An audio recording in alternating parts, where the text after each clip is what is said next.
One hot meal. My wife Patricia knows. I always have my Orvis fishing vest and 2 backpacks at the ready.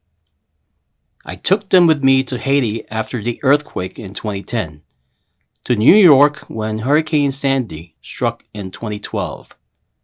Last year, I went to Houston in Harvey's wake. 2 weeks later, Hurricane Maria ripped through Puerto Rico. I needed to go. I am a cook. I came to the United States from Spain and opened a restaurant, Haleo, which just turned 25 years old. I now have more than 30 restaurants, from fast casual to Michelin starred. My team and I feed the few, but I also believe in feeding the many. That's why I volunteer at places like DC Central Kitchen, learning about the world outside professional kitchens. I have also learned about the spiritual world. I twice walked the Camino de Santiago in Spain, a route walked by thousands of pilgrims each year. While food will restore us physically, churches restore us spiritually. When I arrived in Puerto Rico, the island was in trouble like I've never seen before. Flying into San Juan 5 days after Maria, I could see that the destruction. Roofs ripped off, homes peeled open like tin cans, toppled trees stripped of every leaf. And when I landed, I saw that people were hungry. There was no electricity, no fuel. The entire island was shut down. I knew I needed to get involved. I had already established a non-profit World Central Kitchen, where professional chefs could come together to feed the hungry. Before going to Puerto Rico, we went to REI and bought solar lamps, water purification pills, and basic survival items. I took out as much cash as I could from the ATM. No telling when banks on the island would reopen. In San Juan, we rented a 4-wheel drive. Driving was a test of nerves. No traffic lights. Downed phone and power lines everywhere. I thought we could set up at the Coliseum, or El Quili, as it's called, San Juan's biggest sports arena. But as I've seen time and again, red tape was our biggest enemy. We were told that the kitchen could be used to feed only the people working there, 150 of them, when millions were in peril of starving. Where next? We needed a loaves and fishes miracle. When people tell me something can't be done, I am even more determined. I knew a lot of chefs on the island. We headed to my friend Jose Enrique's place in historic Santurce, a neighborhood usually crowded with tourists. Everything was dark, but Jose's generator was working overtime. Bienvenido, he said, giving me a hug. He'd been feeding the hungry with his sancocho stew. The lines were huge.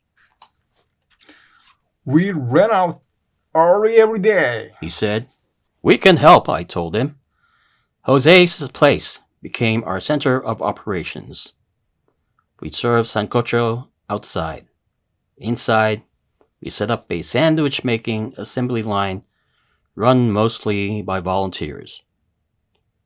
What we needed were supplies, literally tons of them. I served 2 years in the Spanish Navy, sailing on the tall ship Juan Sebastian de Elcano. I'll never forget coming into New York Harbor on July 4th and seeing Lady Liberty and hundreds of boats flying the American flag, a symbol of all that's good about this country. I became a U.S. citizen in 2013 alongside my wife. I knew that citizenship came with an obligation to make a positive difference, to improve the lives of my fellow Americans. The biggest food supplier in San Juan was Jose Santiago. We drove to his place. We needed bread, cheese, vegetables, plates, and utensils.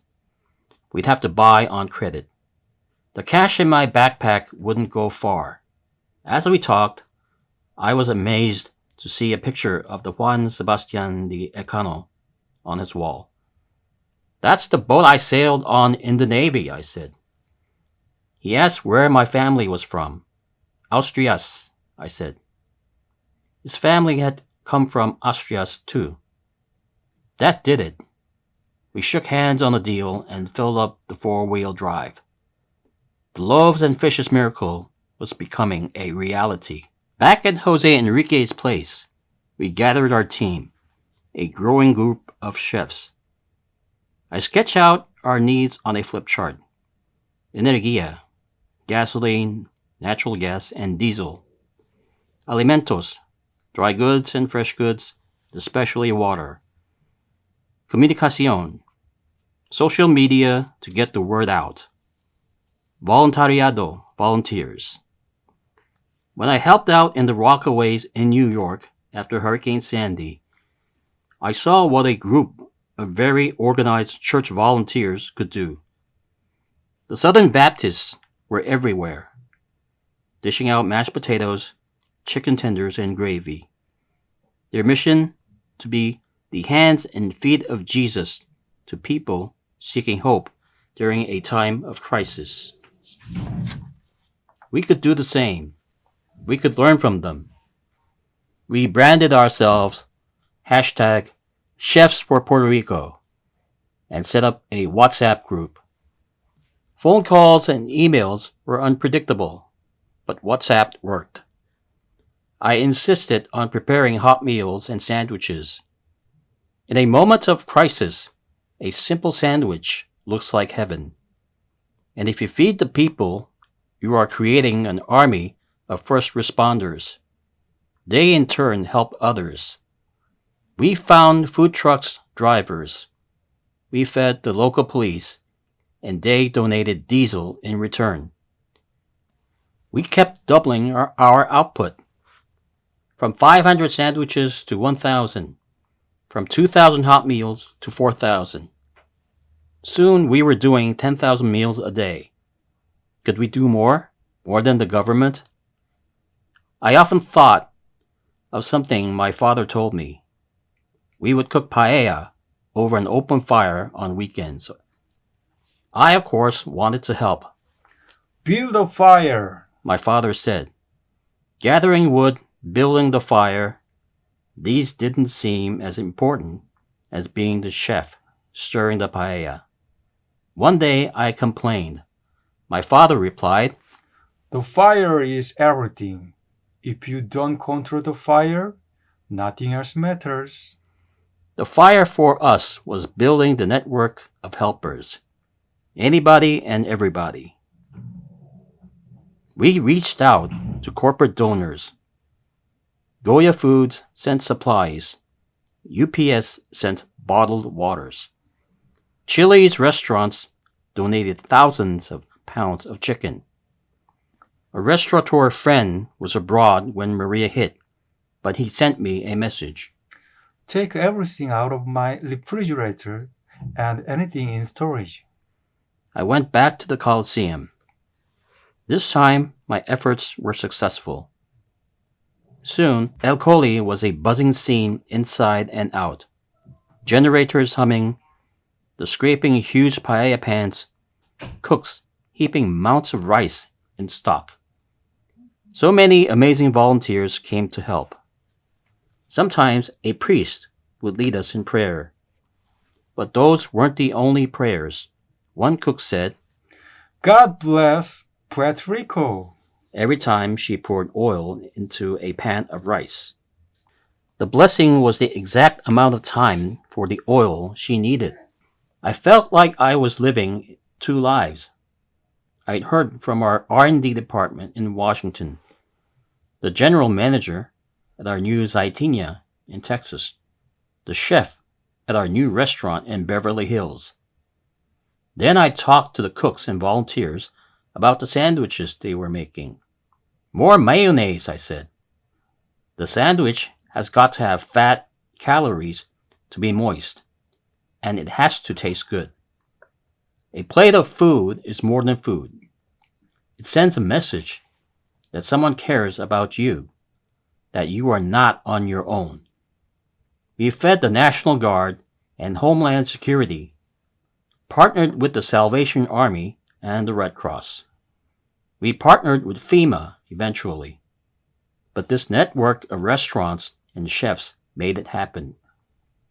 We even had a pastor in the hills, Eliomar Santana, who insisted on using his church's kitchen to feed his community. We sent meals to the elderly, the homebound hospitals. Both of my parents were nurses, so I understand the stress that the hospital workers were under. Air conditioning, ventilators, operating rooms barely functioning with old, unreliable generators. This is what they were facing while working to save lives every day. Still, we overcame blocked roads and collapsed bridges, red tape, supply bottlenecks, lack of electricity.